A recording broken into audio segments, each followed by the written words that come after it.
I figured I'm going to go ahead and show it. So far, this week's progress, you see this bad motherfucker. We got the body on there.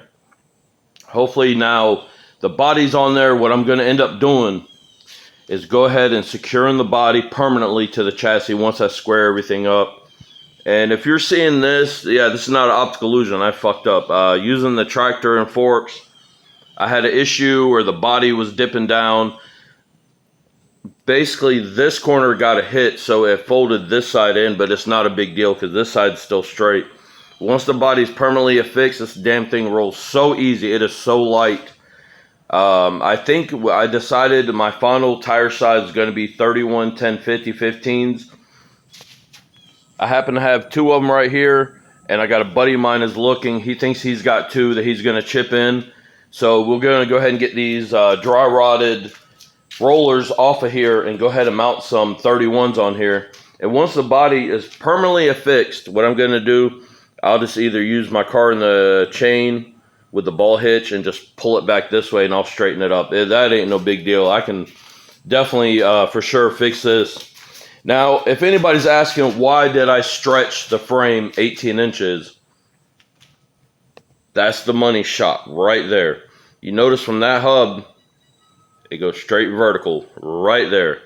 That's all I needed to make this thing exactly where it fit the wheelbase, was to stretch out 18 inches. And I definitely accomplished that. And I've been thinking about it. My goal right now is to not only get this thing running and driving, but how cheap can I build it? I decided I love this project. It is definitely a franken beetle. It's just a Frankenstein project with parts. And I decided not every project, and this is what I wanted to reiterate to a lot of you guys. If you happen to be watching this, I surely appreciate it. Don't spend a lot of money. Like the other night, I went through Amazon. I've been trying that site out more, and my goal was to how cheap can I make this motor run? I had it popping and coughing the other day, but that Carter carburetor is fucking shot. So for an $87 carb, like a $9 and some change key switch, and a Ford style solenoid, I think I spent $100.87 plus tax. And that's really the main components I need left to try to get this thing to fire off. I want to go ahead and actually temporary wire it, but get it where I can actually try to run it. We're going to try to actually run it off the brand new, let's see, where'd she go? Right there. The brand new mechanical fuel pump. I've got the exhaust piece somewhere. I'm going to cut it at the flange and redo it, because with the original, it actually comes down, actually hits the oil pump just a hair. So I wanted to redo it. But right now, so far, as y'all seen in the last video, she's stretched out. The body's sitting on here. I'll figure out how to permanently attach it. That thick plate, I cut it down with the plasma cutter yesterday. That's going to be the majority of the floor. I want it where everything is nut and bolted, like half-inch bolts, fully welded, because I do want to eventually...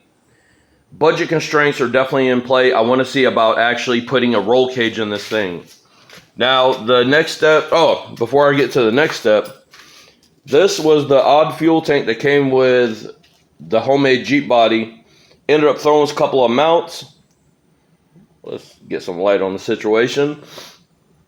And I think I have something in the works to get a donor bug. Somebody's going to donate me one. So when I put this piece back in, I'm thinking, let's see if I can get, maybe have the fuel fill up like right there, poking right out of the body. So you just come back here and maybe I have some more plate, maybe make this into an actual, like a little trunk for straps, whatever I need, machetes, because this thing's definitely going to be an off-road rig. That, and boy, we got plenty of ventilation. I believe the last owner was doing a V8 swap or some kind of gnarly swap, because he cut all this out, and I see some hoses or some holes that looks like hoses would have passed through. So I'm not sure what he was up to. But the Franken Beetle is definitely coming around. I about tore up my damn body getting it set. Now, if you notice, the steering wheel is really in a fucked up position. I figured it out. Let's see, we can zoom in. What I'm gonna do is mark it with like a scribe mark, pull the pitman off, I want to make sure my tires are dead straight. Loosen one bolt, take one out, and this whole column will actually come up and land somewhere right around here, and I can reset the whole column so it'll actually be up more, so it'll look more appropriate. That's going to be the next step after the body is set, or after the body is permanently affixed. And then, of course, you can see we got the back of the motor here, so I'll end up building some firewall through the floor. I'll have my clutch and wherever the brake pedal, there's the brake pedal. They have these funky, like, long round rods with a pedal attachment, so that's going to be pretty easy to get all that set up. Drive shaft, I'm about to call my buddy here later this morning and ask him how do I take the measurements for this, and I'll run it by his shop. Go ahead and get him to cut me a new drive shaft, and this thing hopefully won't be far off from running. To me, this thing just looks gnarly. It's slow progress, but I've actually accomplished more progress. Wow. Y'all see that? I couldn't do that before. So somehow, when this front got tweaked, that actually tweaked the body back correctly. Both doors actually open and close properly now. So hopefully, like I said again, once I fix the body, we'll go ahead and get this front tweaked back out correctly. So I do want to put an original hood back on, original trunk lid. And I don't know. We'll see what we're going to do with this body work from this franken beetle. Because I'm not going for a show car. I'm just going for a cool off-road rig. Hopefully in the next video, like I said, hopefully I'll have this thing running. Maybe off this fuel tank or Jerry tank. We'll figure it out. Then I'll once the body's affixed, like I said, I'm going to be bouncing all around the place. But once that body's fixed and get that front straight, I definitely want to get these fiberglass fenders on because this thing definitely looks nasty with it on. So far this week, it don't look like I got much accomplished, but believe it or not, this is a lot just to get the body back on. But if anybody's going to even ask, yes.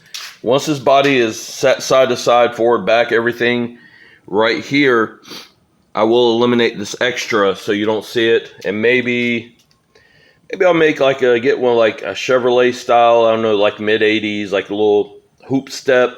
Maybe fab some up. So you just get a little step to help you get in. Well, this is the franken beetle.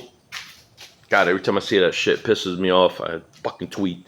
Well, anything can be fixed with sheet metal. Guys, let me know what you think.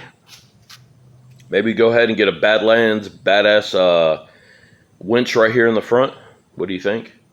Let me know what y'all think, guys. I appreciate y'all watching, rating, commenting, subscribing. Guys, if you think this project's going anywhere, let me know. Definitely throw a thumbs up. I really appreciate it. I'm trying to get my channel back to where I used to have it. I'm sorry I'm not doing full build videos. I kind of actually just enjoy just building anymore. I really like building and fabricating more than videoing, but I do love sharing progress. Because hopefully, just like other YouTube channels that inspired me to step out of my comfort zone and just build something badass, I hope you do too. Thank you so much for watching, guys.